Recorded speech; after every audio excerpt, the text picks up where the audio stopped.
فرق كبير بين إنك تشوف المعلومة وإنك تقدر تفتكرها وقت ما تحب.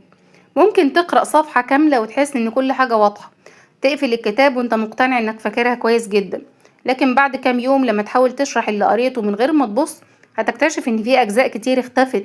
وفي المقابل ممكن معلومة تسمعها لمرة واحدة وتفضل فاكرها سنين. فإيه اللي بيحدد إيه اللي هيفضل وإيه اللي هيختفي؟ الموضوع مش مجرد عدد المرات اللي شفت فيها المعلومة، في مراحل بتحصل قبل ما المعلومة تبقى ذكرى. أولها الانتباه، لأنك ممكن تكون قاعد قدام الكتاب فعلا لكن دماغك مش معاه، عينك بتتحرك على السطور لكن انتباهك في حاجة تانية. وفي الحالة دي المشكلة مش إنك حفظت المعلومة وبعدين نسيتها، المشكلة إن المعلومة أصلا ما أخدتش فرصة كافية عشان تتعالج من البداية. وعشان كده قبل ما نسأل إزاي أحفظ محتاجين نسأل أنا كنت منتبه ولا لأ، لأن بعد الانتباه بيجي دور الترميز، يعني الدماغ يحول اللي شفته أو سمعته أو قرأته إلى تمثيل يقدر يتعامل معاه بعد كده. وهنا بيظهر فرق مهم في إنك تحفظ المعلومة وإنك تفهمها. لما تحفظ تعريف من غير ما تعرف هو بيتكلم عن إيه المعلومة بتفضل منفصلة، لكن لما تعرف معناها وسببها وعلاقتها بحاجة أنت عارفها أصلا فالمعلومة بتدخل في سياق، وده بيسهل التعامل معاها بعد كده. عشان كده بدل ما تسأل نفسك أحفظ المعلومة دي إزاي، جرب تعرف المعلومة دي مرتبطة بإيه، ليه حصلت، وإيه اللي أدى لكده، وإيه النتيجة اللي ترتبت عليها، وبتشبه إيه وبتختلف عن إيه. كل سؤال من دول بيحط المعلومة في سياق مختلف، وده مهم جدا خصوصا لو بتتعلم حاجات كتير في وقت واحد، لأن المعلومة المنفصلة أصعب في استدعائها من المعلومة اللي كان ليها مكان واضح وسط باقي المعلومات. لكن أحيانا المشكلة مش إن المعلومة ملهاش معنى، المشكلة إنها مجردة، يعني كلمة، رقم، اسم، أو قائمة حاجات ملهاش علاقة ببعض. وهنا ممكن نستخدم طريقة أقدم بكتير من طرق المذاكرة اللي نعرفها دلوقتي، قصر الذاكرة.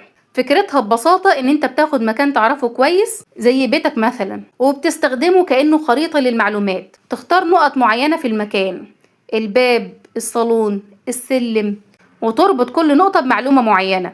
بعد كده لما تحتاج تفتكر المعلومات بدل ما تحاول تطلعها واحدة واحدة من دماغك تمشي في المكان ده بخيالك، كل نقطة هتقودك للمعلومة اللي ربطتها بيها. انت كده ما حفظتش المعلومات كقائمة، انت حولتها لمسار.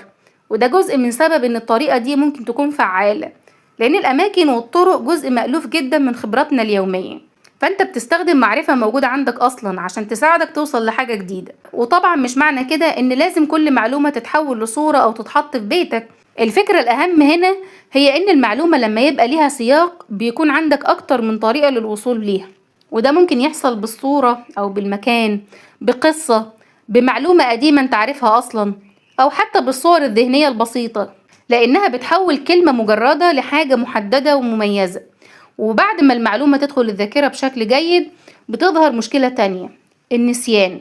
هيرمان إبنجهاوس كان من أوائل الباحثين اللي درسوا النسيان بشكل تجريبي، ومن خلال تجاربه لاحظ إن فقدان المعلومات بيكون سريع نسبيا في البداية وبعد كده بيبتدي يقل بمعدل تدريجي، وده ارتبط بفكرة منحنى النسيان، ويعتبر تفسير لتجربة مألوفة جدا. إنك تذاكر النهاردة وتحس إن كل حاجة موجودة، بعد يومين 3 تحاول تفتكر فتلاقي إن جزء منها اختفى. المشكلة هنا مش إنك محتاج تعيد المذاكرة من الصفر كل مرة، الأهم هو إنك ترجع للمعلومة على فترات، وهو ده أساس التكرار المتباعد. بدل ما تضغط كل المراجعة في جلسة واحدة وزعها، يعني تراجع بعد فترة وبعدين تسيب وقت أطول قبل المراجعة اللي بعدها، ومع الوقت ممكن الفواصل تكبر. والفكرة مش إن في جدول واحد لازم يمشي عليه كل شخص، لأن المدة المناسبة بتختلف على حسب المعلومة وصعوبتها ومدى إتقانك ليها، لكن المبدأ ثابت، المراجعة المتباعدة أفضل من حشر كل مراجعة في وقت واحد. وفي فرق مهم هنا بين إنك تعيد قراءة المعلومة وإنك تحاول تفتكرها. لما تقرأ نفس الصفحة للمرة الرابعة ممكن تحس إنها بقت مألوفة جدا، لكن الإحساس بالألفة ده مش معناه بالضرورة إنك هتقدر تسترجع المعلومة لوحدك. عشان كده بدل ما تتعلم حاجة جديدة اقفل الكتاب وابعد عن الملاحظات واسأل نفسك انت فاكر ايه. حاول تشرح الفكرة بصوتك، حل سؤال من غير ما تبص على الإجابة. الفكرة انك تختبر قدرتك على استدعاء المعلومة بدل ما تختبر قدرتك على التعرف عليها وهي اوريدي قدامك، وده اسمه الاسترجاع النشط، وهو من أهم الطرق اللي بنستخدمها في التعلم وخصوصا لما يتجمع مع التكرار المتباعد.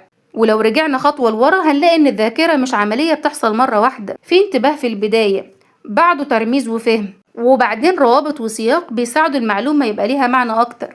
وبعد كده مراجعة واسترجاع على فترات عشان تفضل قادر على التوصل ليها مع مرور الوقت. وعشان كده طريقة المذاكرة اللي بتعتمد على القراءة متكررة ممكن تخليك تحس ان انت مذاكر كتير جدا وانك عارف كل حاجة، من غير ما يكون ده بالضرورة انعكس على قدرتك انك تستخدم المعلومة بعدين. المهم مش ان انت شفت المعلومة كام مرة، لكن اهم حاجة انك لما تحتاجها تعرف توصل لها.